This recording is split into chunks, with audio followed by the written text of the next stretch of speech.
it was just so eerie and strange, and yes, character driven, and the writing was fantastic. I think it's the best thing that I'd written since the best things that I'd written since. So Jared wrote. Yeah, wrote, directed. Well I built all the sets as well. They don't know. Yes, but, well, they don't understand. Slight Things you change don't in understand. billing. Yes.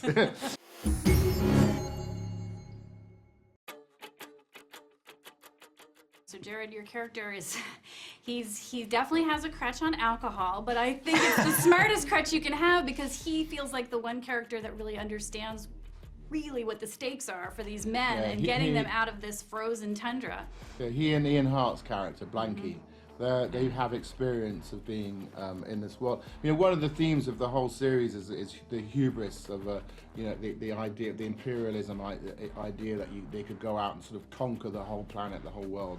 And one of the things that they did from the offset, was one of the sort of doomed the whole thing to failure, was they thought they were going to discover it, and they wanted it to be an Englishman who discovered it. So they crewed the whole ships up with English people who were largely inexperienced and had no idea what the circumstances that they were going to be in. So, that is actually true in terms of Crozier's crutch, and it's one of the things that if you look at the records and the letters that are written at the time, and they were saying that he was drinking very, very heavily.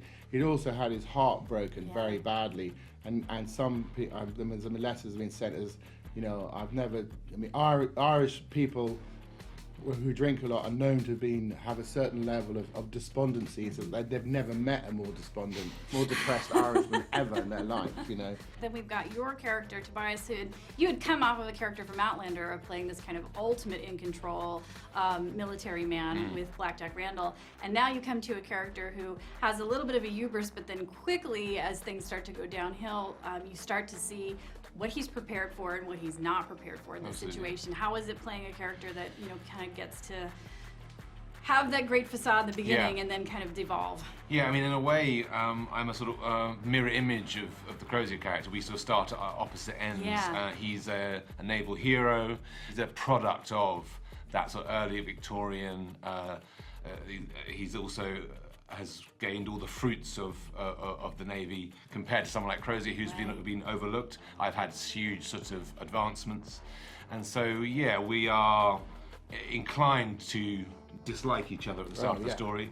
Beginning, very and much so. Then Fitzjames's journey there in this place in the Arctic, which in a way, for all the characters, strips away the facade, and everyone kind of finds out what's underneath that. And for Fitzjames, a really interesting man actually, because he had his secrets. He was someone who had built the person that he appeared to be, and so that's all kind of broken down in a really interesting way. So it was a really rich arc to bring to the screen. So there is an element that the book theorizes, because obviously we don't know what happened to everybody, that adds this kind of maybe mystical element of a creature that's out there. And that's, for people that are looking for kind of the maybe traditional quasi-monster story, I love the way it plays out almost like Jaws, in that we only see what we need to see. Don't show the monster.